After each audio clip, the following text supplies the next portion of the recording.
Hey there, it's Lacy J from Space Bear Media, the makers of Lost in My 40s. Did you know that you can go to spacebearmedia.com right now to access all our content, including our weekly video pre-shows, where your hosts ponder ethical questions related to the week's episode and answer some fun questions just for, well, fun. Speaking of fun, if you have it, thanks to our content, please consider rating or reviewing Lost in My 40s on your favorite app, or recommend us to a friend who loves Lost.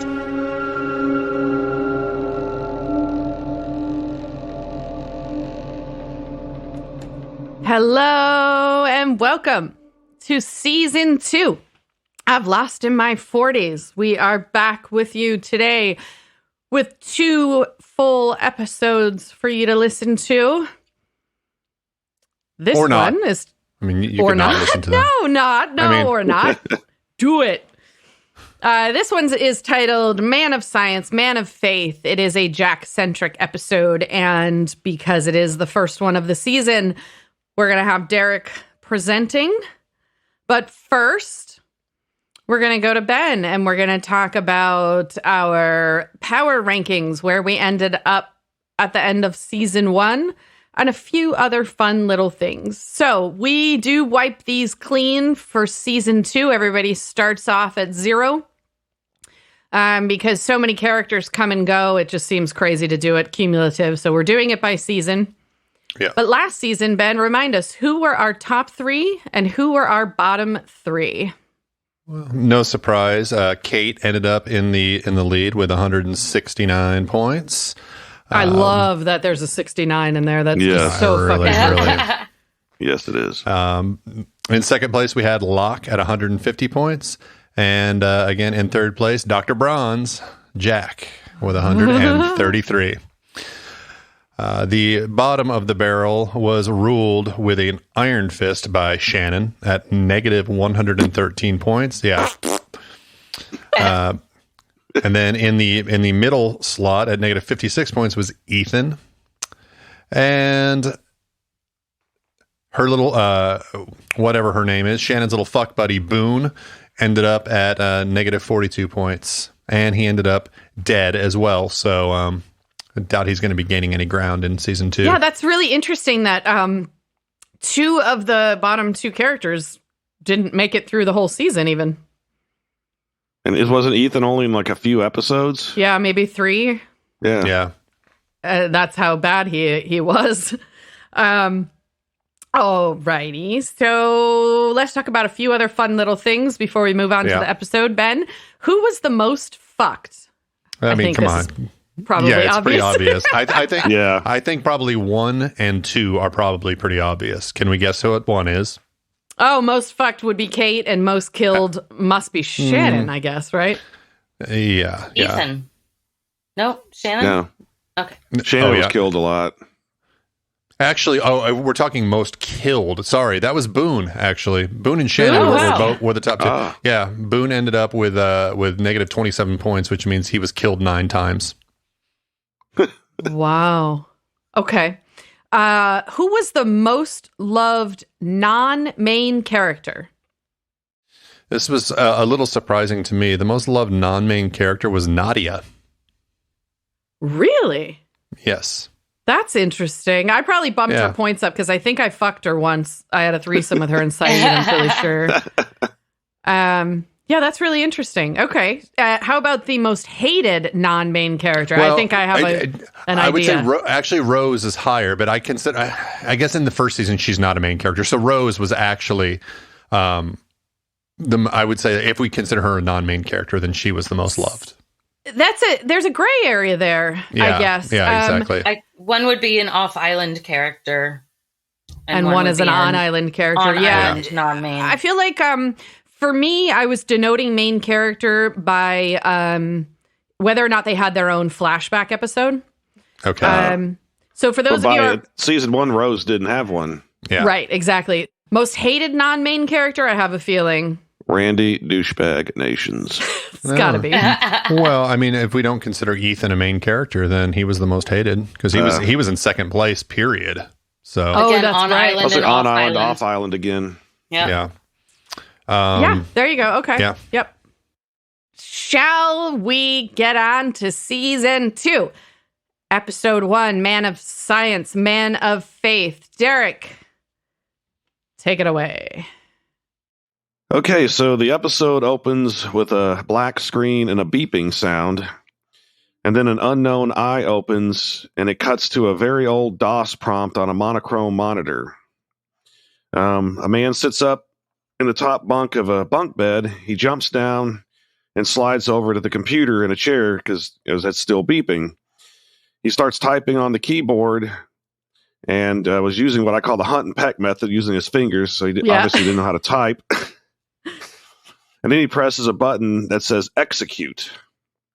And it stops the beeping, and you hear some kind of mechanical sound like an old teletype machine. So he gets up, walks over to a bookshelf, and he chooses a record. Those old vinyl things for those younger people. Those old vinyl things. And starts playing a song called Make Your Own Kind of Music by the Mamas and the Papas. And while that song is playing, he's washing dishes. He then starts working out on a stationary bike, does some pull-ups and sit-ups, then showers, does a little bit of laundry, and makes some kind of smoothie. Then he gives himself an injection with this device. It's called a jet injector. That was actually used a lot in the 70s and the 80s, like by the military and things like that. So yeah, this is where it takes a weird turn, right? So you're just kind of watching this guy. He's getting up for the morning, doing whatever he's doing. It's clearly the 70s or whatever. And then he injects himself, and you're like, oh. Yeah, that was that's just like, what the hell? I'm pretty Also, impressed I with can how remember much when I he initially. Go ahead. I said I was pretty impressed with how much he squeezes into one Mamas and Papas song. Like he did like a full workout, made Right. a smoothie, like all kinds of shit. But the song wasn't even over. Like the dude has got efficient use of his time. Uh-huh. Very. I can remember when this it first aired, and I was watching it for the first time, and I thought I had the wrong channel on. I was like, what is this? This isn't Lost. Yeah, it seems so normal, yeah. Well, like and some just- guy's routine. Right, and it just, I was like, I expected it to open on the island, but, and it can't be a flashback with somebody I don't know, right? And then I just remember thinking, like, something's wrong, and I changed the channel and changed it back, and was like, oh, all right, well, I guess this is actually the show. So, anyways, he's injecting himself. So wait, those kind of injectors, we were saying that they were like big in the 60s and the 70s. Mm-hmm. I have a scar from having a smallpox vaccination. Yep, all of them. Yeah, because my dad went overseas, and then my mom and my sister and I followed. So we all had to get the smallpox vaccine. So we all have the scar. My brother was born after we came back to the States. He doesn't have the scar. So when we were little, we used to tease him and be like, "You're adopted." And he'd be like, "Nuh-uh." And I'd be like, my "Nuh-uh. God. Everyone who's in our family has one of these, and you don't have one." Now, did you sit and on the he would go toilet and do a lot of research crying. before you got that shot? Because that was a Oh my vaccine. I was like 2 months old, so no. Yeah, I never got that either. I think it stopped in like the early 70s in the United States, like before I was born. Yeah. Well, I was born in 75, but Since because you went we were going overseas, overseas, yeah. we had to have it. Yeah. So, sorry, go ahead. So after a while, he is injecting himself. Everything shakes. The record skips, and you see all this dust falling from the ceiling, like there was some kind of explosion nearby. So then the music changes to the dramatic, and this man hurriedly gets dressed into some sort of uniform. He opens a vault that has a shitload of guns and Yeah, it arms does. himself with it's like an arsenal in there. Yeah. So he arms himself with a rifle and a pistol, and then he goes to like some kind of really old control panel that lowers the lights. And then he goes to a device that looks kind of like a telescope and flips some switches, and these mirrors start rotating. And the camera kind of goes from mirror to mirror until you see a larger mirror pointed upward at the bottom of some kind of shaft. Giggity. Periscope. Giggity. Yeah. It's like a periscope, exactly. Yeah. Yeah. And the camera pans up, and you see Locke and Jack looking down into the hatch that they had just blown open. So the explosion that the unknown man heard was the dynamite. What? In the end of season 1. This Yep. is me watching it for the first time. I'm in the That's hatch. I'm in the hatch. watch. That's exactly how I felt when I watched this. I was like, finally, I know what's in the hatch. Did you see it coming, or were you just like, holy shit, when it pans back I was like, and shows I thought this does not seem like would be part of the show Lost. It really just didn't make sense to me. And then that look on Locke's face as he's peering into the hatch was just classic. That reveal was fucking amazing. And I just want to like talk about the writing, how they leave you off. Season 1 ends, you're going down that tunnel, and it essentially begins with going back up it. You just don't know it yet. And for me, these first minutes, like opening minutes of season 2, are arguably some of the best writing of the entire show. Not that it's all downhill. I agree so far what I've seen. Yeah. Not that it's downhill from here, but like just very specifically this moment and this reveal and the way that they wrote that and sucked you in and surprised you. I fucking love it. Some guy doing routines. But see, then whenever he did the injection, I was like, wow, that's kind of strange. Right, right. That's where it takes one turn and then you get that reveal and it's just like, holy shit. Ben, did you remember this part? Yeah. You did? Okay. Yeah. Is nobody else this excited? I guess just Derek and I. I remembered this part, like as soon as they opened, onto the printer or the computer, and then I guess it was Desmond's eye. I knew. Who? I think it'll give it something away, brother. Brother. Right. So that's when I was like, oh, okay, yeah. It was still an exciting way to open the show for the season. I absolutely loved it. I loved watching it a second time, because I only watched this one time through back when it was, originally aired. So even though I realized, oh, okay, here's where we are, it was still exciting. Yeah. One of my favorite moments. So anyways, then we get the Lost title screen, right? Yep. They can give you 30 seconds to breathe while you have a commercial. Right. So now we're back in the jungle outside the hatch. So we're back in Lost. You can turn the channel back. And Hurley is repeating the numbers and then says 4-8, we're dead. 15, doomed and dead. Yeah, he did. He was losing his shit. Oh, yeah, he was gone. And Kate asks if he's all right, and he says, yeah, awesome. I just have to pee. That was so funny. What? Random. Oh, my God. Poor Hurley. I feel like there's a couple characters. There's a couple characters that kind of lose their mind in the first couple episodes of this season where it's kind of like uncharacteristically doing like just doing really weird shit. Yeah. I guess we'll get into that. I feel like from Hurley's point of view, I just can't even imagine, like, he's been dealing with this and these numbers, and to see them on the side of the hatch, like, I think I would lose it too. Oh, definitely. Just like how I can't escape it. I can't get away from these numbers. And I mean, I'd be panicked if I was him. And he called the blown hatch a burning death hole.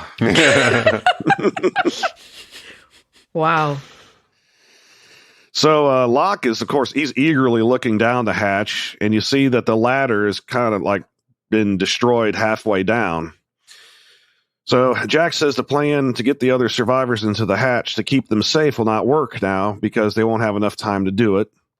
Locke, he grabs a rock and drops it down the hatch to gauge how deep it is, and it sounds like a puddle, and they estimate it to be 40, 50 feet tops deep. How they know that, I don't really know, but okay. I mean, you can gravity, you can kind of guess things like that. 32 feet per second squared. Yeah. Oh, okay, fine. Yeah. At sea level. Right.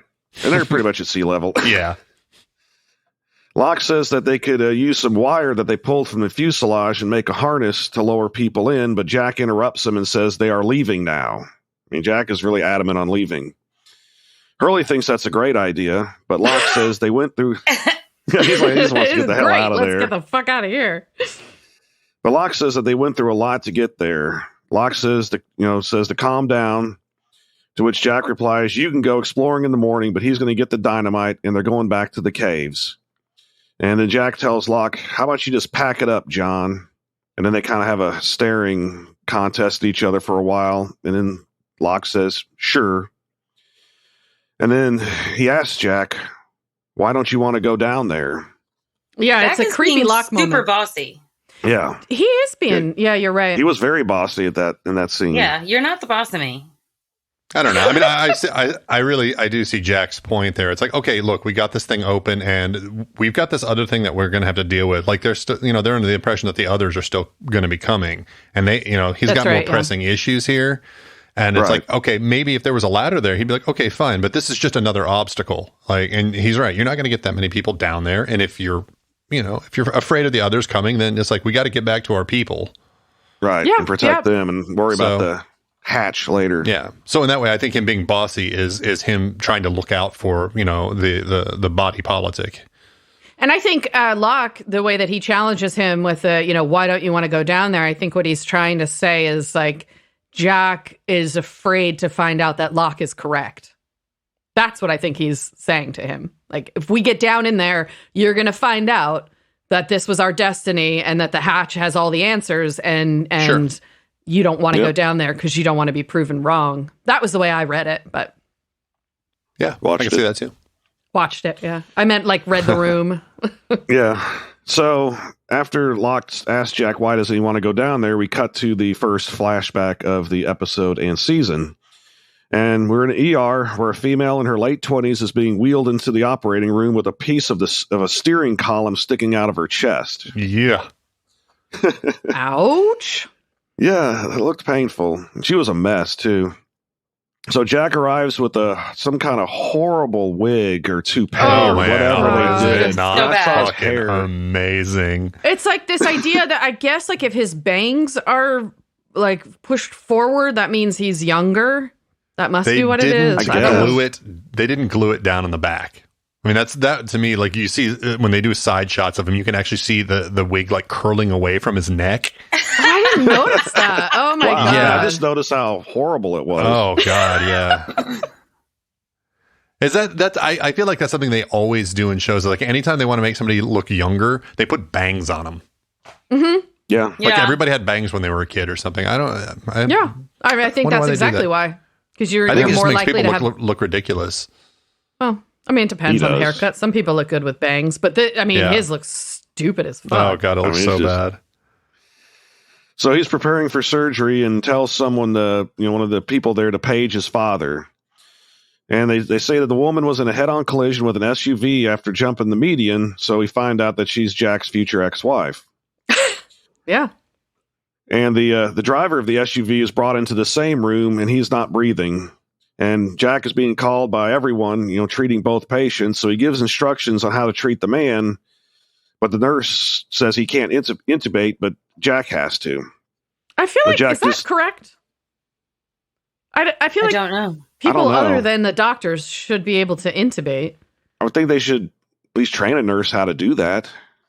I mean, all I know is veterinary medicine, and as a licensed veterinary technician, I had the legal ability to intubate animals, and I didn't need a doctor for that. I just feel like it's such a life-saving thing that you would think more people on an emergency team would be able to do that. I just think if there's like some kind of disaster and they needed a lot of intubation, or COVID. Yeah, there's one. I think that can't EMTs intubate? They've got to be able to, because otherwise you could die. So I would say that if an EMT can intubate, then a nurse should be able to, because EMTs have a lot less training. Yeah, that's what I would be thinking. Students. So. I mean, could it also not be just a policy at the hospital itself? Well, I suppose. That's possible. But it seems like a dumb one since the guy died. Sure. Yeah. Sure. I don't know. Anyways. Well, I mean, their head of surgery is kind of a shyster at this point, so, Yeah, that's true. Oh, right. Well, yeah, he's drunk doing surgery. Yeah, so maybe he's drunk when he's coming up with policy as well. So Jack is focusing on the woman and pulls the piece of the steering column out of her chest, and then uses this big syringe and draws fluid out of her chest, which does stabilize her blood pressure. But the man dies, and they pronounced him, I think, like 8:15 a.m. There you go. 8:15. Yep. So he orders her to be taken to the ICU, and she whispers, "I have to dance at my wedding." So then we go back to the island, and it's nighttime. It's still day 44, and the survivors are in the caves where Charlie is telling them that nobody is out there, that the French woman is missing a wing nut, and it's all bollocks. Love that term, bollocks. Well, I this like is weird bollocks, to me too. because Ethan was one of the others, you know? So now Charlie's saying there are no others. Well, where the fuck did Ethan come from then? He's not buddies with Danielle. So I don't like Charlie's thinking here. Yeah, I guess he's just convinced that she was using as an excuse, like as a ploy to steal the baby. But yeah, I mean, if you do stop and think about it, then right, where the fuck did Ethan come from if there aren't others? Yeah, good point. I think maybe it's just Charlie trying to like reassure people and not being particularly good at it, because he's, you know, he knows for certain that what he's saying is wrong. So I feel like he's just trying to, like, I don't know, provide them with some sort of reassurance against his own experience. You think so? Oh, maybe. I do. Yeah. Yeah, he's trying in his Charlie way. Yeah. Yeah, he even tells him that she's... Sorry. Yeah, he even tells him that Danielle set the fire herself. And Saeed is like looking at Charlie, who says, "What?" And then Saeed says, "Nothing." Yeah, because I think Saeed knows at that time that sort of lie isn't necessarily a bad thing, because it might be, you know, it could be keeping people calm. Yeah, That's true. Yeah.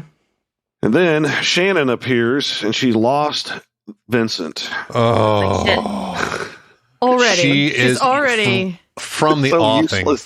fucking useless.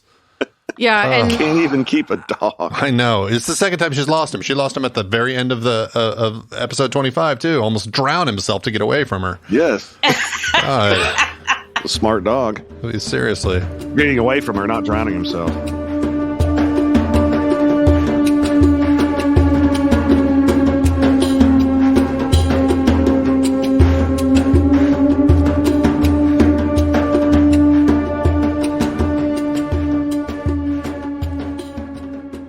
also, like, how did she manage almost the entire first season where her hair was like flat ironed and now it's in this teased football helmet looking fucking thing? Yeah. She just looks like a mess. She's a mess all of a sudden. Yeah.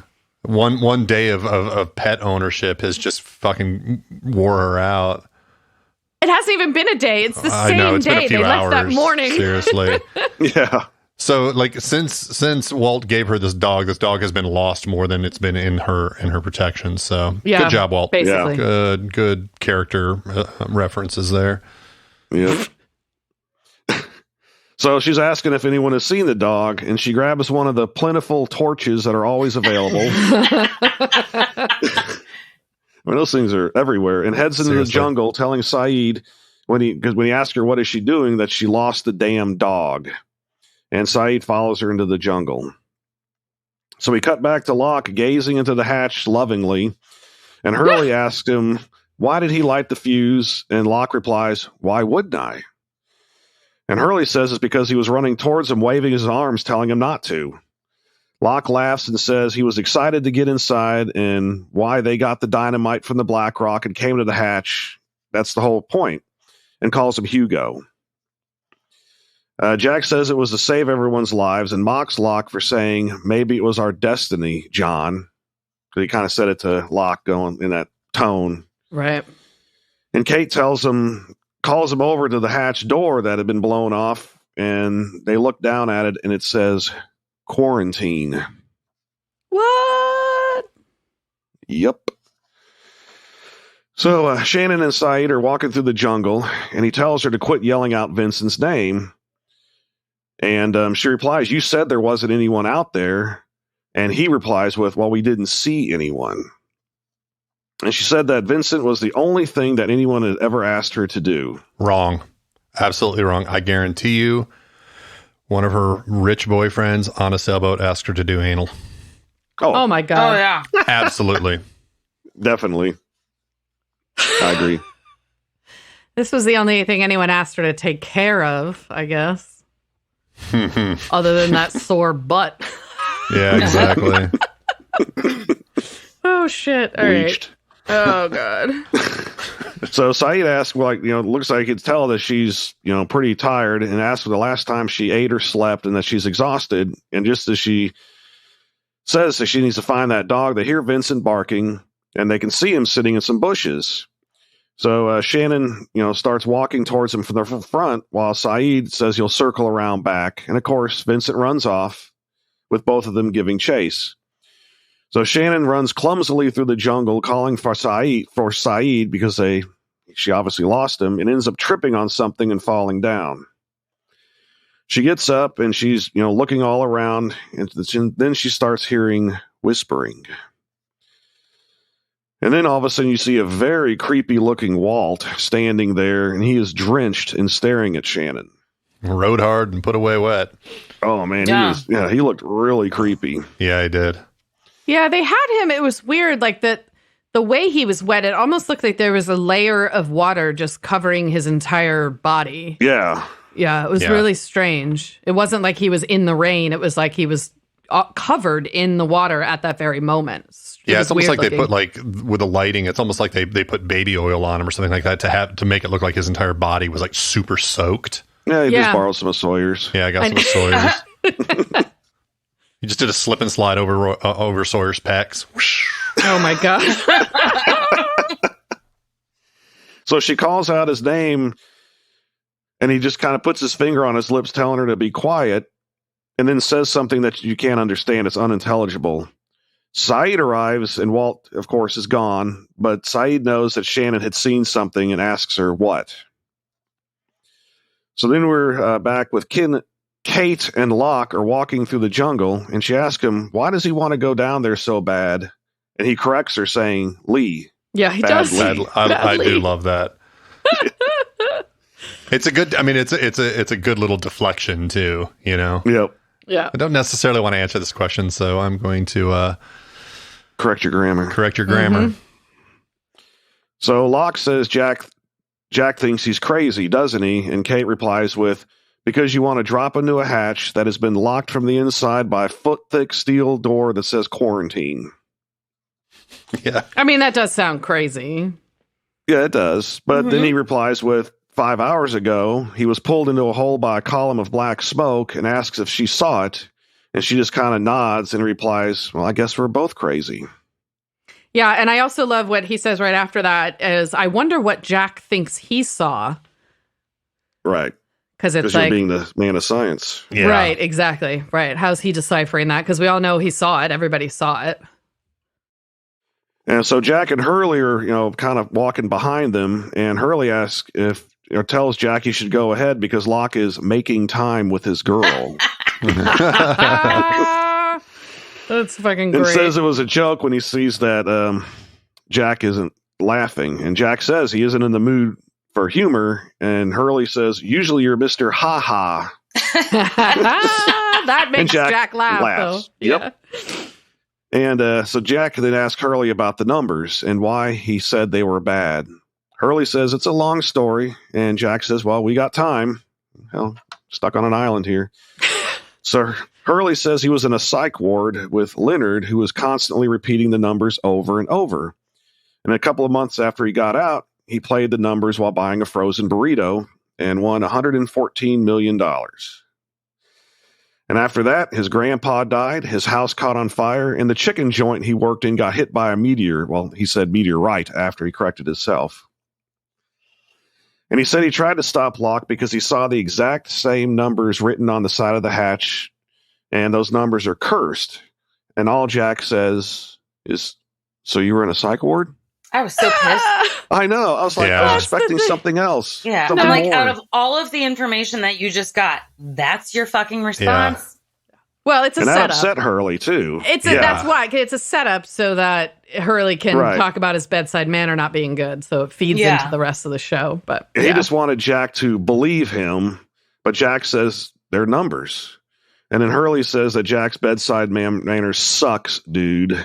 yeah. So still, the only person that's ever given Hurley any validation has been Danielle.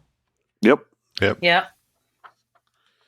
So after he says that, we go to the second flashback, and Jack is standing at the foot of his future ex-wife's bed, and she wakes up asking what happened to the other driver. And Jack here is tells where her- I have in my notes, I guess I didn't notice it until now, but I was just like, what's with the fucking bangs? Yeah. Oh, I just when thought I when he read the noticed it. first scene in the ER, the hair was just like, I Oh, was God, drawn yeah, to it. yeah. I mean, I was like, Jesus. Drawn to it.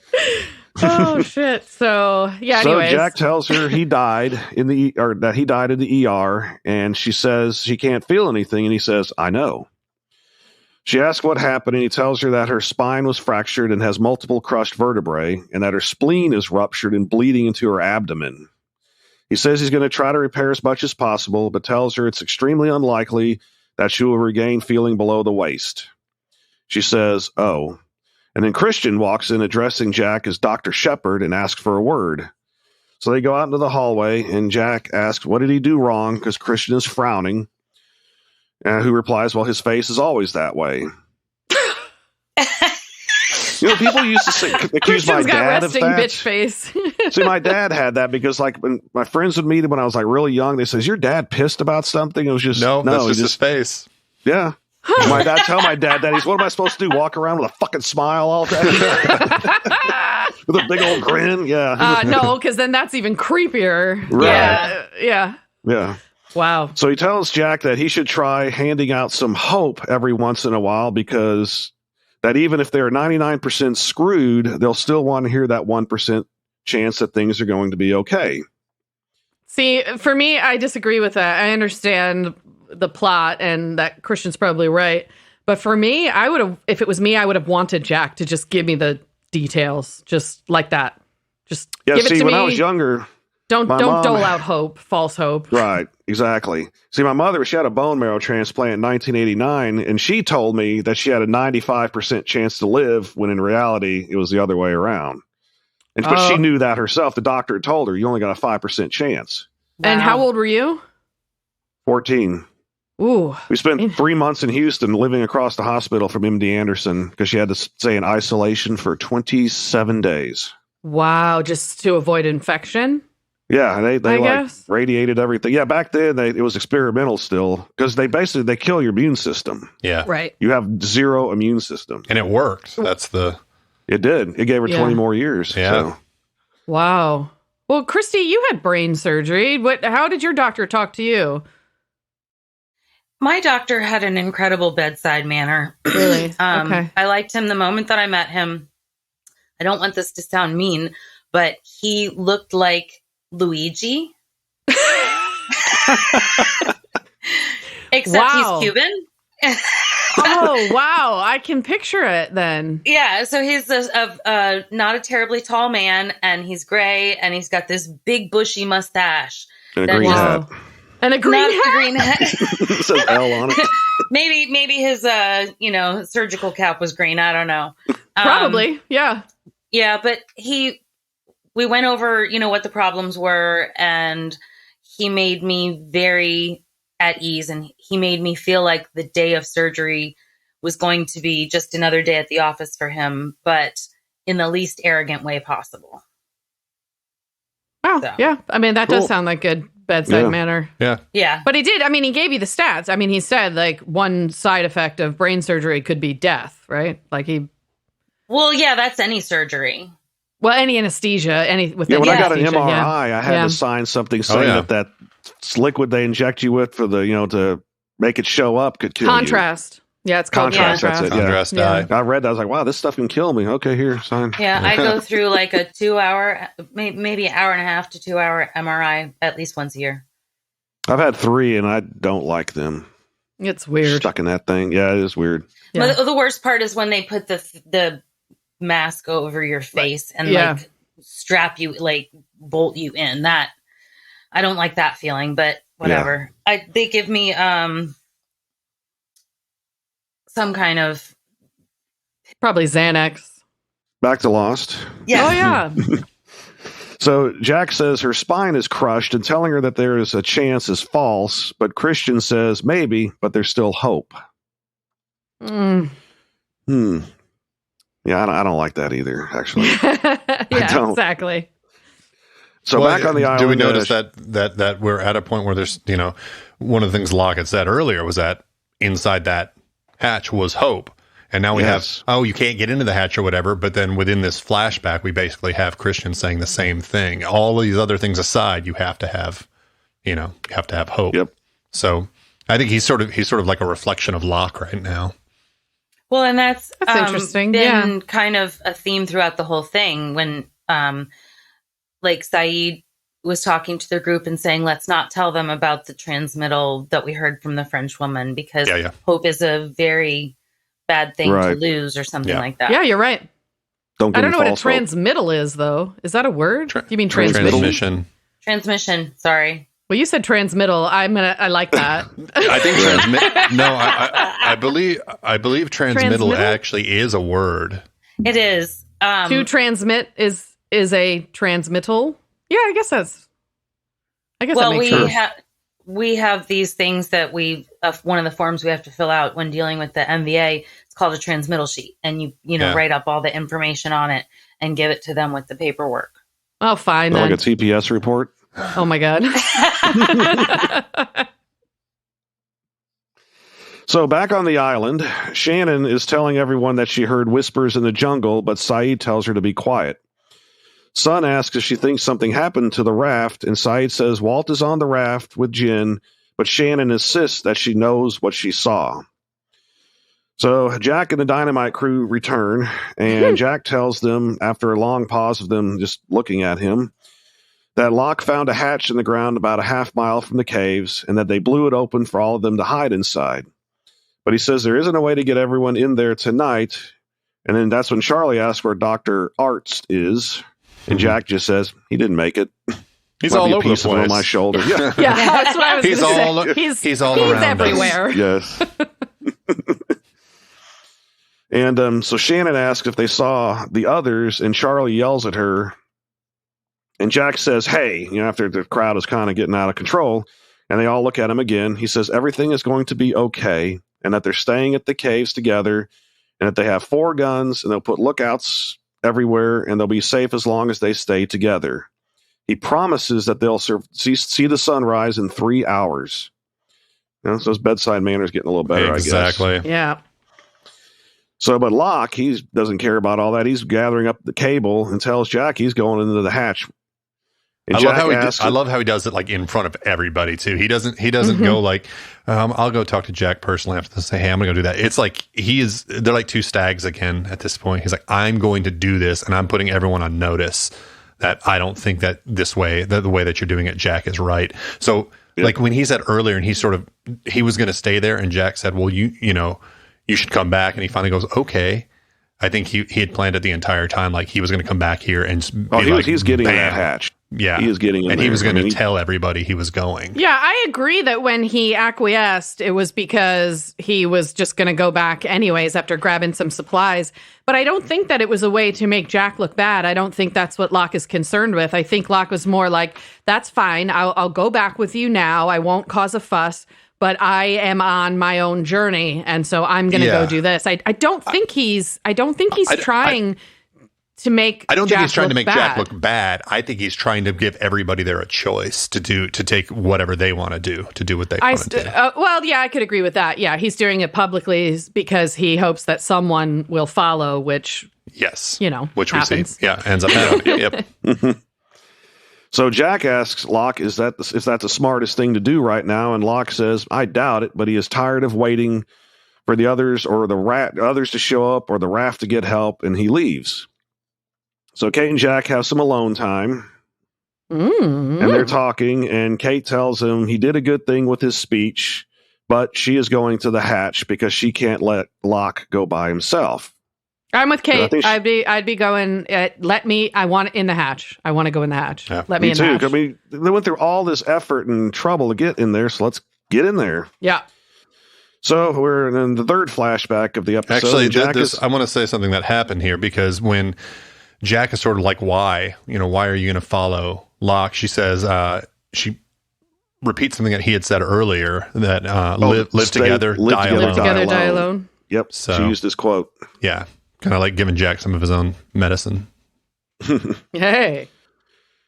So in the flashback, Jack is in his office talking to what we learn is the fiance of his future ex-wife, telling him he doesn't know how extensive the damage is until he performs surgery. The fiance tells Jack the wedding is in 8 months, and Jack says, "I'm sure Sarah will have recovered by then." It's the first time he used her name in this episode. And the fiance asks, "Recover from what?" And Jack says, "There will be a lot of physical therapy." And then, total douchebag, fiance asks if she will be able to make love. And Jack says she may need professional care for the rest of her life. And the dumbass fiance asks, she won't be able to go to the bathroom by herself? Yeah, no, and not Jack if she's just kind of paralyzed, sits back dipshit. into his chair.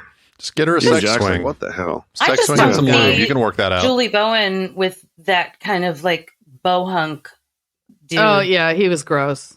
Yeah, I don't Yeah. see the two of them together at all in my head. It doesn't work.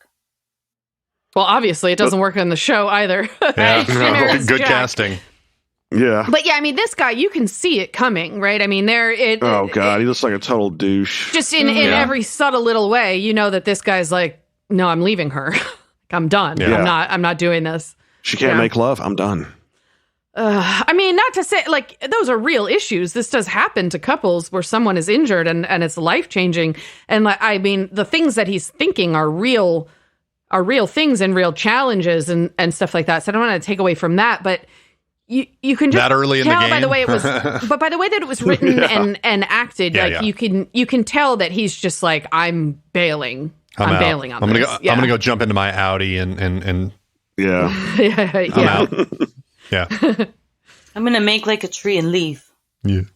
Oh, Ben, she's stealing your thunder. Wow. Take like a baby and head on out. Exactly. What? All right. Whew.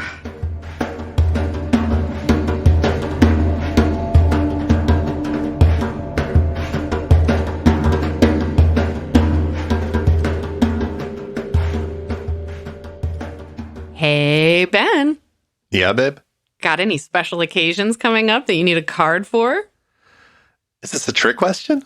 No, it's an advertisement. Is this about barbcards.com again? Bingo. So I suppose you're going to remind me that each handmade card is only $1.50. Mm-hmm. And they don't come with busy backgrounds or flowery poetry. You got it. Barbcards.com offers to-the-point communication within several different categories, including our favorite, potty mouth. And if you can't find what you want, barbcards.com can do customizations. Can I still get all of my cards for no more than $4 shipping, no matter the size of the order? You know it. Barbcards.com has got all you need. Hey, Ben. Oh my God, what are we selling now? Merch. Our merch? Yes, sir. Shirts, coffee mugs, wine tumblers, bottle openers, stickers, magnets, and more. Your choice of product and your choice of Space Bear Media graphic from any of our podcasts. Please tell me we're not making merch now, too. Of course not. We'll stick to podcasts, and Pixis products will do the rest. Thank God. I bet you have more to say, though. Sure do. Pixis Products is a small business run by a local mom, well, local to us anyway, who needed something else to do besides being a snack bitch. What? A snack bitch, also known as a mom with a young child. There's still more, isn't there? Yepers! Pixis Products works with other small businesses for supplies, art, and other collaborations at every opportunity, including ours. In fact, Pixis Products even gave Space Bear Media our own storefront on their site.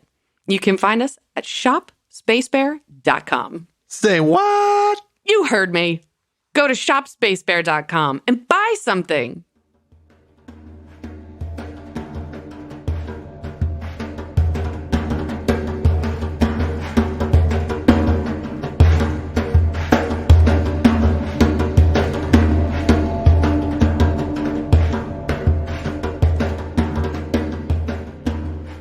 So the scene cuts to Jack. He's prepping for surgery, and Sarah's laying on the table, and she tells Jack to come over.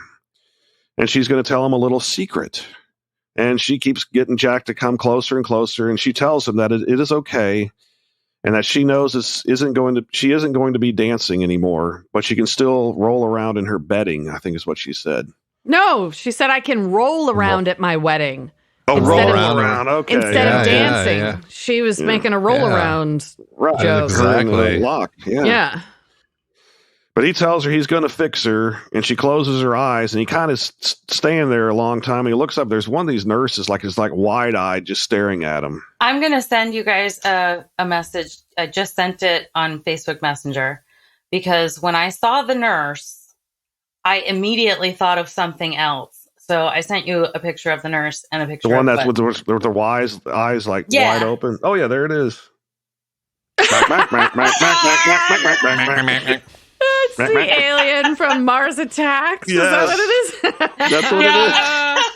Oh my God, that's so funny. Maybe when we do the pre-show for YouTube, we can actually put the pictures up for that. Put that up there? Yeah, we can do that. Yeah.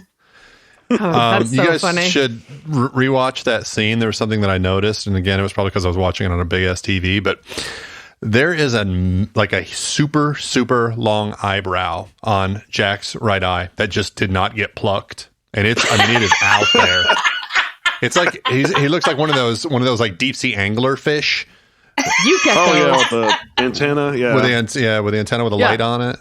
Yeah. You get those, Ben. I have to pull those off your face from time to time. I do. It's weird how they get so long, and then I just random. noticed. Yeah. And then one day I'm looking at them, and I'm like, Jesus, Ben, there's like a 2-inch hair coming out of your face. I have one that grows out, but it's like so right in the thin middle? and so pale. You don't even see it until it's literally like an inch long. Yeah. Well, yeah. I mean, Ben's aren't pale. They're pretty thick and hairy. Bushy. Luxurious. Luxurious is the word I like to use. Luxurious eyebrows. Oh, boy. So all right. back on the island, Locke is fashioning the cables into a harness to go down into the hatch when Kate arrives. She says she was expecting him to be halfway down by now, and he replies he was waiting for her. I love he it. grins and turns around to look I love at her. it. He knew. That's who he was acting for, was Kate. Mm-hmm. Yep. So he decides that she should go down first because she's lighter, and so she's preparing to be lowered into the hatch. And I'm gonna go back to this because this I found really really funny. Kate actually says, "I'll go down first." Yeah. Okay. Cool. Yeah. I'm totally down with that. But then Locke says, the further down you go, the shaft might get narrower. Hey! And I was like, wow, you guys are both of those things. I don't know. Did somebody not catch that during one of their edits? I don't know. Well, maybe they did. And she also says he wants to see if she gets eaten. She does. There's a little. And down there at the bottom of the yeah. hatch were the four She'll of get us eaten. ready to eat her. So she asks him, what should she say if she wants him to stop? And he just looks at her and says, stop. So she's getting lowered down into the hatch with dramatic music, and the tree that was being used as leverage snaps, causing Kate to drop further into the shaft. And Locke to be pulled with her and just destroying his hands, too. Oh, yeah, that would fucking hurt. Oh, God, it was painful just looking at it.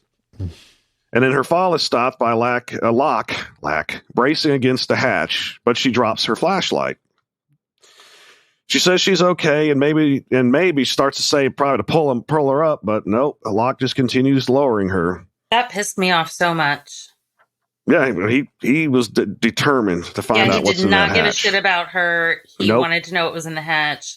He wanted the shaft to get narrow and her to get eaten. Mm-hmm. And she actually did, like, from Jack's thing that he had talked about her last year when he said, like, when I'm afraid I count to 4. She did that same she starts thing. counting. She does the 1, 2, 3, 4 like and Jack she does did it earlier. quiet this And time. she does it out loud, but it's still real quiet. But then yells stop when she sees the light at the bottom of the shaft go away, and it sounded like a door was squeaking shut. Yeah. She yells that she thinks there's something down there when all of a sudden this super bright light fills the shaft. And Locke's still holding on to the rope with his bloody hands, but he's like gazing into the light, like, wow. Oh, It's yeah. the He's eternal light of mesmerized by the Jesus. whole situation. Yeah, he's like mesmerized. And he asks Kate if she's all right, and then something just pulls hard as hell on the rope, and he's pulling back, and then all of a sudden it slacks, goes limp, and Locke falls back while the light turns off. And then he's just staring down into the hatch, screaming out Kate's name. Yeah. So back at the caves, Jack is loading a gun when Hurley comes up asking if he is going back and what happened to waiting until the sunrise, which Jack says, I changed my mind. Translation, Kate left me. That's right. Yeah. Yeah, he could give a shit about Locke going, but Kate goes, he's going. I hate to see you go, but I love to watch you leave. Oh, my God. So he arrives at the hatch where the only thing there are the torches. And he looks down into the hatch and calls for Kate and Locke, but gets no response. And he throws a torch down the shaft, which, because they got so many torches. They got plenty to spare, yeah. Yeah. Then he smartly wraps his hands with cloth and goes into the hatch himself. And then he stops, and the music gets louder and louder and louder. And then we cut to the fourth flashback. And Jack is running up and down the stairs in a large stadium. And then you see another guy doing the same thing one section over. How did he get into the stadium? The other guy? How did either of them? Who lets you go into a stadium in the middle of the night? Do they not have like rules about people not being on a stadium property after I don't know. hours? I imagined that Jack worked at a university and somehow then had that's what I was access thinking. It's to a the university stadium. That's so the he's only got thing some that kind would of make side sense. deal with the night security guy or something. He just lets him in. Yeah. Yeah, I'll give you free surgery if you let me in the stadium. Okay. So how does this other guy show up there? Well, He's not a doctor. He's in a race around the world. Yeah. I want to get in here too, brother. So they appear to be racing each other when Jack falls and twists his ankle. The unknown man comes over and says, "You all right, brother?" in a Scottish accent. And Jack says he is fine. He is examining Jack's ankle and says it isn't sprained. And Jack asks, what does he know about sprains? And the Scottish guy says he was almost a doctor once. And Jack says, well, it's a small world. And the man offers Jack some water and asks, why is he running like the devil was chasing him? And the man said, before Jack can answer, says his excuse is he's training for a race around the world. And Jack says he's just trying to work a few things out. And the Scottish guy says, a girl, right? And Jack says, a patient. And he goes, a girl patient. Yeah. He knows what's projected. up. Yeah, he knows. So Jack says her name is Sarah, and he asks, well, what did you do to her worthy of this self-flagellation? Flagellation, like that word. Jack says that he made her a promise he couldn't keep, that he couldn't fix her, and that he failed. And the guy asks, well, what if you did fix her? And Jack says he didn't. Brother. What if you did fix her, brother? Brother. Jack says, for Sarah to be fixed, it would take a miracle, brother, to which the guy says, you don't believe in miracles? And Jack shakes his head, and the guy tells Jack that he has to lift it up. And Jack asks, lift what up? And the guy says, his ankle. Jack introduces himself, and the guy introduces himself, and we find out he is named Desmond. Have you noticed, like, in this scene, for as much heavy breathing as Jack does normally, for doing this, tour de estade or whatever he's doing, he's not breathing very hard for like running his ass up. Both of them were like going, and then they're for about the first 10 seconds. Younger, and then after that, they're just maybe he was in better shape. Still, yeah. There you go. And his this wig was a few years ago. Yeah. Yeah, the wig that wasn't properly secured to his head was like flapping. Yeah, it was giving him that cool. So he tells Jack, Desmond tells Jack, good luck, and I'll see you in another life. So back at the bottom of the hatch, Jack picks up the flashlight and looks around. He sees a mirror in the source of the bright light and starts walking down a damp tunnel with a bunch of old leaky pipes. He takes out his gun finally. I would have taken it out as soon as I got to the bottom of the hatch, and sees a pair of tennis shoes and an electrical box. And the place kind of looks like an old bunker, and he sees a wall that looks like someone had been painting on it with the old paint cans and supplies still there in front of it. Then he's like looking through this door that looks like it's been like partially opened or damaged, and then the key that he has around his neck starts being drawn towards it. And then one of the mirrors starts to move, and the Mamas and Papas song from the beginning of the episode starts playing loudly. And then there's a loud bang, and the bright light comes on again, but Jack moves into another hall and walks into a large domed-shaped room with very old computer equipment. They even had the old tape reel things in there. I mean, I'm going to go back when he was actually in the hallway, and then you see that his key starts like moving towards that because like they actually kind of slightly show through the wall a little bit. They kind of hint that there's something back there, and this is one of the first times that I think like the purpose of whatever this is, you start to kind of see it a little bit, and we don't know exactly what it's doing. Obviously, something magnetic. There's something electromagnetic going on there, which is like our first hint to that of something else going on. Well, I want to also point out the bunker that all over the walls, in addition to just slash marks, I guess marking how many days he was there, the number 108 is featured a couple times, I think. And that's what you get if you add up 4, 8, 15, 16, 23, 42.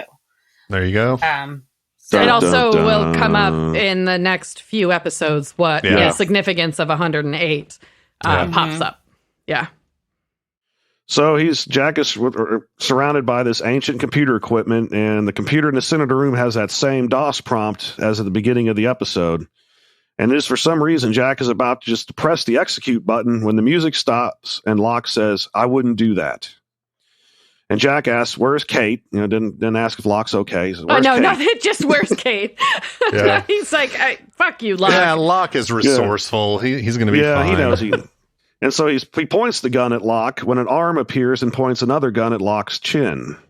And then we cut to the fifth and final flashback of the episode. And Jack is sitting in a chair. I cried. This one makes me cry. Yeah.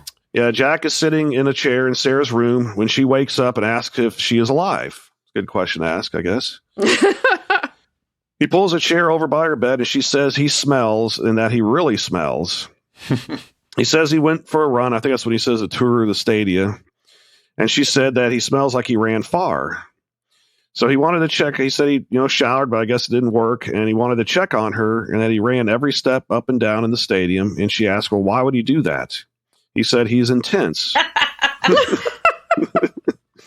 But he didn't finish because he hurt his ankle. She asks if Kevin, her fiance, so we finally find out the douchebag's name, Kevin Nations, probably. Yeah, probably. And Randy. Randy's brother. Yeah, exactly. And asks if he is there, but Jack says he didn't see him. But she's sure that he will be. Are you fucking kidding me? Like, Ben, if you were in spinal surgery, I would be glued to the hospital. There's no way I would go anywhere. That's fucking crazy. Fuck this guy. He left in his Audi, like Ben said. Oh, yeah. I don't know if it were the fall and you needed to get a pumpkin spice latte. I can imagine you getting pulled away. I mean, the coffee shop be in the hospital, though. Yeah, sure. Would it have pumpkin spice latte though? I'd still be in the hospital. Okay. I do like the pumpkin spice, though. That's true. You do. I'm what do they call that? A basic bitch. You know what? So if you enjoy pumpkin spice, then I'm happy for you. Oh, people need to stop yucking other people's yums. That should be on a t-shirt. Yucking other people's yums. No, just like don't yuck my yum. I'm sure that it is somewhere, but we could make one. We could make one for Space Bear Media. Don't yuck my yum. Done. Yeah, that's actually pretty. That's elemental and awesome. I think we should do that. Yeah. Okay. Don't yuck my yum. Coming soon. Yeah. Hashtag. Actually, we're recording this early, so available now. Available at concessions everywhere. SpaceBearMedia.com. Get your merch. So Jack said he didn't see Kevin, but she says, "Oh, I'm sure he'll be back," and Jack agrees. Delusional. He knows. Jack knows what's up. He's just trying to be nice and protect her from it. She knows what's up. He's improving his bedside manner, giving her hope where there isn't any hope. She asks how the surgery went, and Jack says the damage was extensive, and he did everything he could, but her spinal column couldn't be fixed. He tells her that she'll be paralyzed from the waist down for the rest of her life, and he tells her he is very sorry when she says, "Are you yanking my chain?" And he says, "No." And she asks, then how can she wiggle her toes? And then Jack looks over and you can see her toes wiggling. And yeah, this was a really good scene. Yeah. Oh yeah. I'm crying already. I'm already crying. I started crying when Jack started crying. So he takes out a pin and starts poking her lower legs, asking if she can feel it. And she says yes to everywhere he is poking. And then how about this, darling? You feel this? Yeah. Feel this? Hey, that's not your pin. That's not your pin, doctor? No, it's a pin 15. Wow, this storyline just took a porno turn. Wait, now he was doing this with a pen. Did Boone show up and give him that pen? This entire scene would not have been possible were Boone not there. Oh my god! All right, so. I mean, do you know what this scene actually reminds me of? It reminds me of, and this is probably a pretty show that most people haven't seen, but it reminds me of John from Cincinnati. Oh, that's a good show. Haven't seen it. If you guys have never watched that, it was only one season, and it's a strange show. But it's David Milch who did Deadwood, and it's a really, really crazy cool show. It's like Deadwood. It's a dialogue heavy show. It's all about the characters and the insane things that they say. And it also has why can't I Ed O'Neill. I couldn't remember his name for a second. Oh yeah, Ed O'Neill's great in that. Al He's Bundy fucking hilarious in that show. Amazing. Yeah, and isn't that weird? Because it's funny that's coming up now, because in just a few episodes we're gonna see Peggy Bundy. Yeah, or Peg Bundy, I guess is what she goes by. Yeah. Oh, you haven't gotten there yet. No. I only watched the episodes that were recorded. Yeah. Earmuffs? Yeah. Earmuffs? A little late. Yeah, so sorry. It'll be... After, Anywho. While Jack is poking Sarah, they're smiling, laughing, and crying all at the same time. It was a really good scene because he fixed her. Yeah, I noted...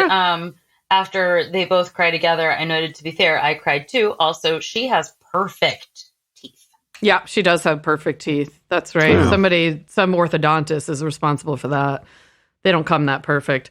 Right. Yeah, in this scene, I mean, you can see the beginnings of their relationship. Obviously, like, Kevin is gone, and you can see how this moment brings them together, probably pushing the boundaries of doctor-patient, which we know then get crossed later.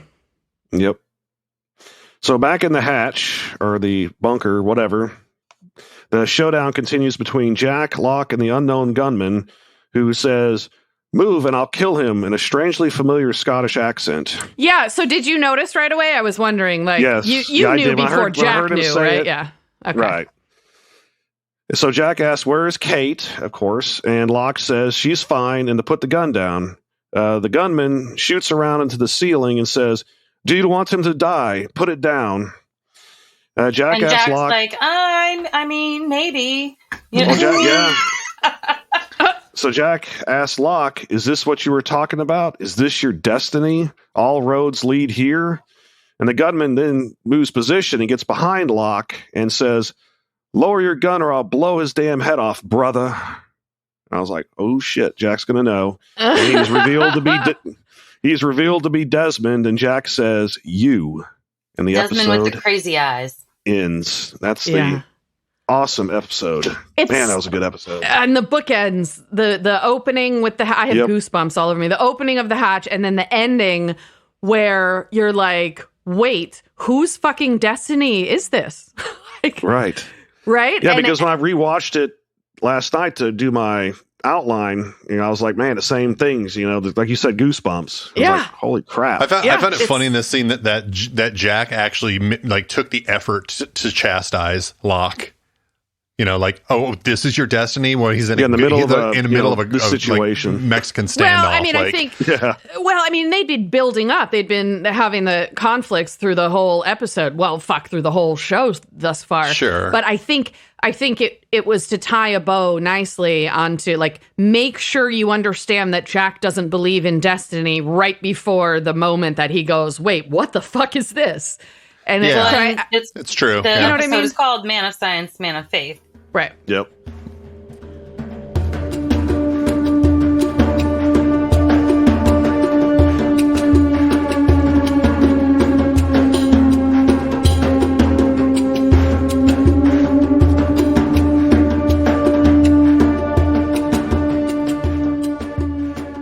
Okay.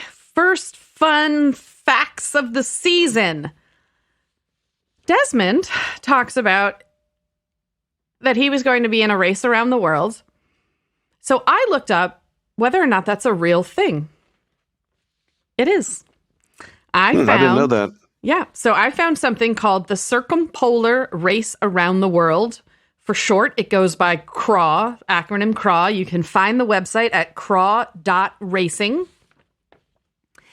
So it is organized into regions of the planet, and you also compete in teams, and you have like a set number for each team, and you kind of like relay across the world, essentially. And so what you have to imagine is if you take the classic globe and you lay it on its side, it makes a new equator. And this equator passes through both of the North and the South poles, but the trip is 80% on land. So that's where the race goes. So let me tell you. It's hard to run on water. Well, but so Got it. I There are understand. total- Yeah. in the race, there are a total of, and if you go to the website, you can see it. They have it drawn out there. So craw.racing.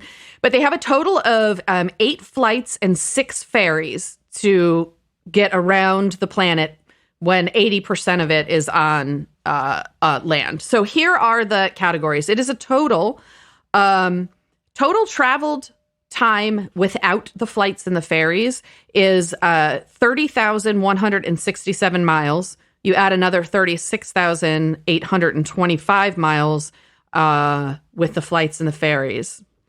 So it's separated by regions, and the competition starts in Latin America. And roughly 2,500 miles in Latin America, you pass through Mexico, Guatemala, El Salvador, Honduras, Nicaragua, Costa Rica, and Panama. Then you move into the second region, which is called the Andes, and you go through Colombia, Ecuador, and Peru. And then somebody can help me with this word. They call it the Pampas, Pampas, and they say it's included with Chile and Argentina. Is that a word that any of you recognize?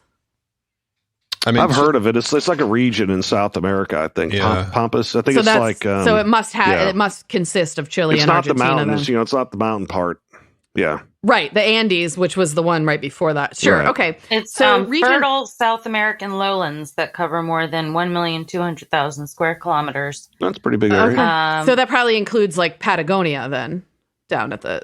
Speaking of Costa Rica, I don't Ben, know. my Facebook's coming back 8 years ago when we were there. Were we in Costa Been that Rica? long already. Yeah.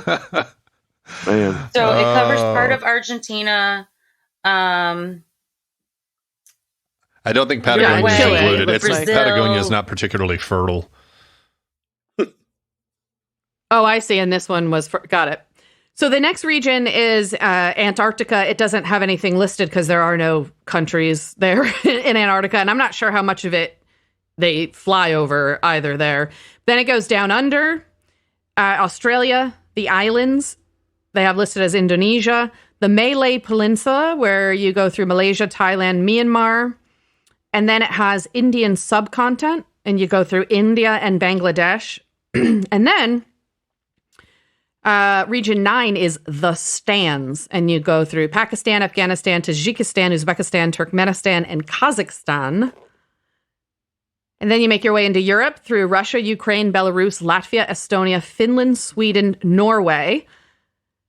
The 11th region is the Great White North, and it's Canada and Alaska. And then you zoom on down through the lower 48, through the United States, until you hit Mexico, and you're back. And that is how you race around the world. And if you go to this website, it was craw.racing. I think what I saw is their next race starts in 2022. And How long does it take? Like, what do they tell you? Like, how long the average runner or racer takes? You know what? I don't know. That info might be on there, but I don't have it on the thing that I printed out here. I'm not really sure. And I guess it depends, like, because it appeared that like you could work in teams and that the team itself through a region could be a relay, and then you relay off to another team through a region. So I'm not sure how long any one individual person would race, but I think it might be subjective to the team. So anyways, you guys want to race around the world? No.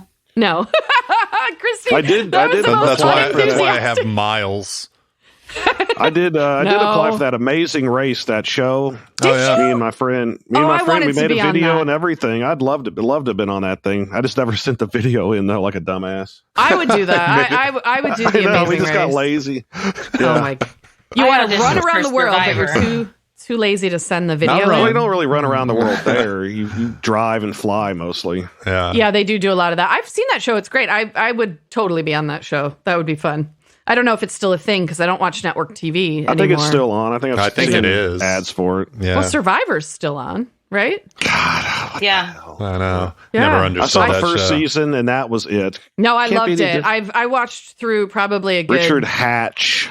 Yes, That guy's a dick. that was the original winner. All right. Anywho.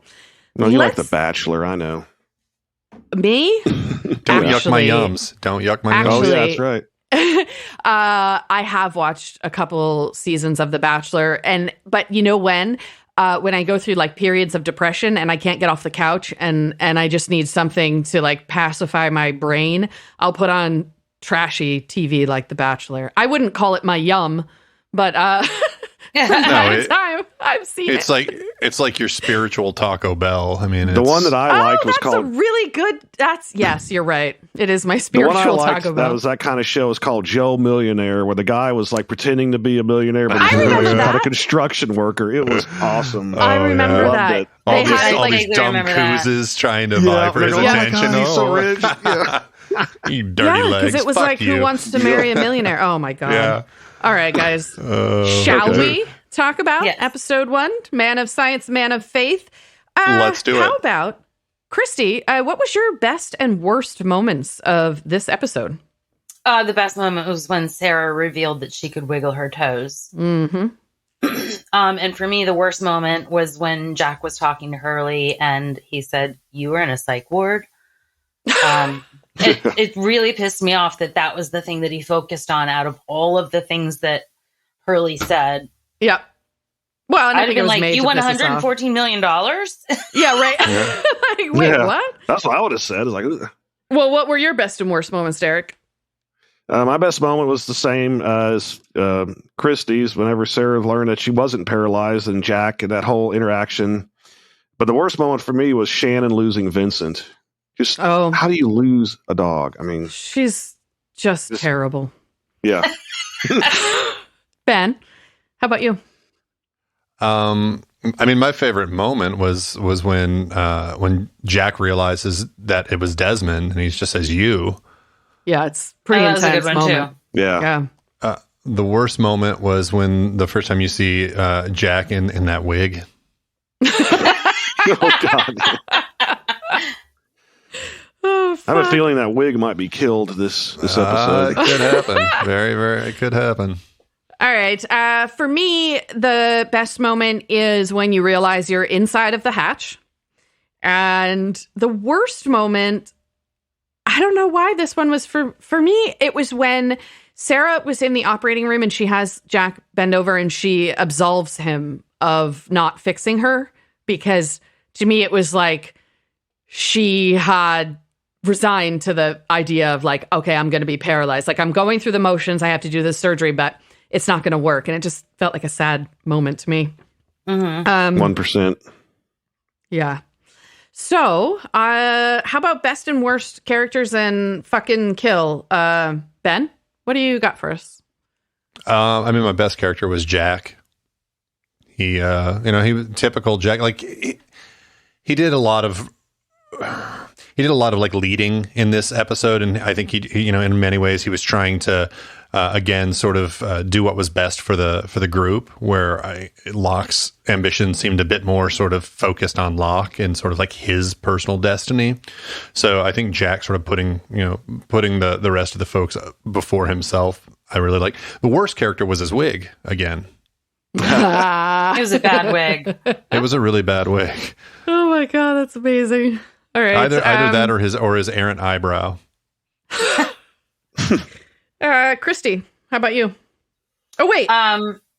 Who was your worst character, Ben? Jack's wig. Jack's wig. Oh, that was the worst character. Oh, sorry. Then who did you fucking kill? Oh, I fucked Kate because I mean she was been going months. down the she was going down the shaft. So whatever, she goes down first. So I felt like she was inviting You're ready me. to eat her. Yeah, for kill nothing. I mean, I would kill Jack's wig, but I already called it my worst character and my worst scene, so it seems like a bit of overkill to do it 3 times. All right. Christy, how about you? My top character is Jack, that one's just a given. Bottom character, Sarah's fiance, Kevin. Fuck that guy. Fuck that guy. You mean make love? Oh, no. Yeah. I'm actually not going to fuck anybody this episode. Really? Yeah. And I'm going to kill Wasn't Jack sexy. Big. It really wasn't a it was sexy not episode. a sexy episode. No. And who did you say you were killing? I didn't hear you. Jack's wig. It's just bad. I knew someone was going to kill that thing. Dude, yeah. Derek, what do you got? My best is Jack because he did everything right this episode. And my worst is Kevin. I mean, just from the moment that guy sat down, I knew he was going to be a total loser. And so I'm going to kill him too. Okay. He's dead in his Audi. And I'm going to fuck Kate just because it's been a couple months. So it really wasn't much sexy in this episode. So. Yeah, not a lot of sexy. I'm gonna defer from the rest of you, and my top character is Locke. I am on board with him being so determined to get into the hatch because as a viewer, I am as well. And so his discarding of other people's feelings and things like that, I don't know. I'm forgiving it just because I have that strong of an urge to get into the hatch as well. And so I'm on Locke's side. He's disregarding the safety of Kate. Like he's disregarding her life. No, I get it. I understand. Yeah. I understand But what he I'm saying. originally went by himself. Kate came afterward. He was waiting for her. He knew He was waiting. Yeah, he knew. Yeah. Worst character is Kevin. Fuck that guy. Yep. I am love. speaking. I'm going to tell you, Speaking it's of make fucking, love. I do have somebody I'm fucking this week. Desmond, brother. Oh. Because yeah. Is it stop. the accent? Yeah. Oh yeah, it's the accent. I like Scottish accents. I do too. It's great. So I'm killing Shannon because she lost the fucking dog again. Oh, yeah. I feel like I dropped the ball. I should have killed her. She was my second worst character because of that. Kevin's just so douchey that, Well, you have a moment, Ben. I'm going to ask you for where we are after this episode. If you want to add Shannon, kill her real quick. Go ahead. No, I feel like I made my decision. I will stick with it. I didn't kill Okay. him this episode. All right. Well, can you tell us who our top and bottom 3 so far this season? Yes, I can. Our top is tied right now. We've got both Jack and Kate at 15 points. Locke in second place with 5, and Desmond in third place with 3. The bottom of the barrel is, I guess, Kevin at negative 18 points, Shannon with negative 12, and Jack's wig with negative 10. I love it. I love that Shannon is down there with the asshole With who's the going to wig. abandon his fiance and a terrible wig. Yeah, Oh, I think she's so bad. Jack's wig is the new Ethan. I mean, yeah, he walked into that. He walked into that emergency room. That's the first thing my eyes went to. Was like, what is that? Jeez. Oh, fuck. All right. Let's do some final impressions. How about Christy? What's up with you? What are you thinking after this episode?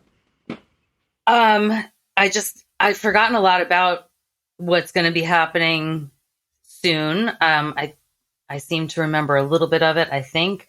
But I'm really excited that we're in the hatch, that we've met Desmond. And yeah, I can't wait to see what happens next. Ben, what do you think? a strong showing. I mean, it's a great first episode. They tease you with the hatch. You actually get a little more into it. You start to understand a little bit more about what's going on there, but not really. Like they kind of set the table, but you don't know what's being served at this point. Mm-hmm. I like the way that they, tying Desmond and, seeing another life, brother, and all that, and then having that sort of reveal that they were actually here in the same place somehow. And I really liked the way that they're continuing to play up the tension between like Jack and Locke's sort of philosophies of leading and of just sort of existing on the island. So yeah, I mean, all in all, I thought it was a really, and obviously Jack's sort of backstory with Sarah and him trying to be the fixer.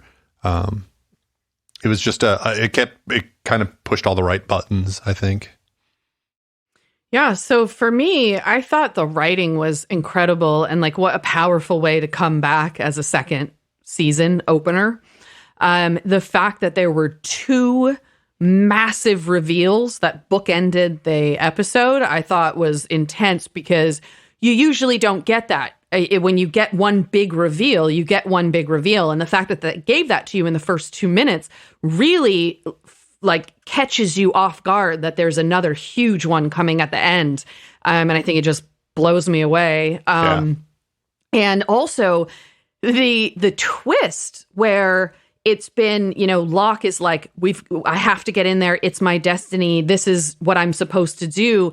And they get down there and it's like somebody from Jack's past. And it's just, holy shit, whose destiny really is this? And I wonder, like, is Locke going to be jealous when he realizes that Jack and Desmond know each other? I imagine that's going to irk him, right? Because it's supposed to be his destiny. We're going to have to send him to the jelly school. I don't know. I don't think it would irk him. I think he'd be happy to see it, because he would see that as evidence that this is Jack's, same as his. It's his destiny as well as Jack's. Yeah.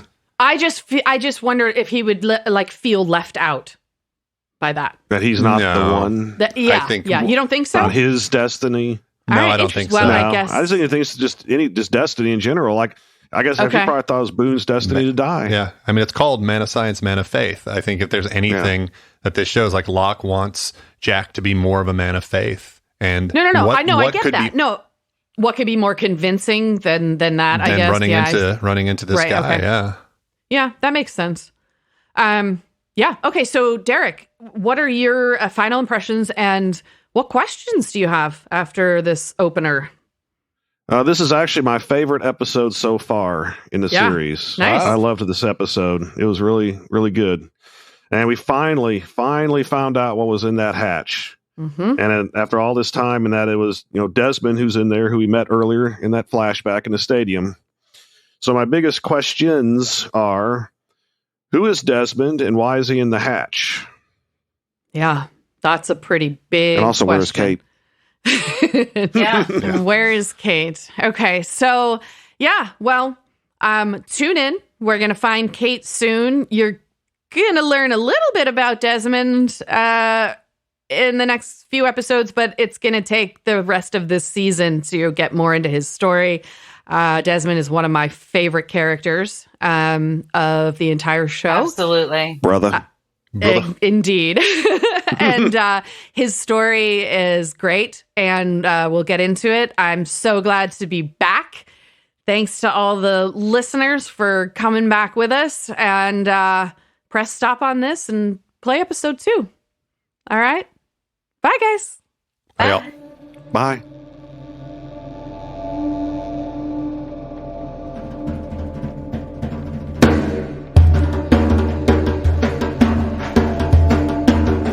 Lost in My 40s is a Space Bear Media production. Executive produced and edited by me, Lacy J. Sound engineering, editing, and original music by Benjamin Trim. Like and follow Lost in My 40s on Facebook to interact with your hosts. Plus, follow Space Bear Media on YouTube to watch our episode pre-shows. You can also find us at SpaceBear_media on Instagram and Twitter. Or come to our website, spacebearmedia.com.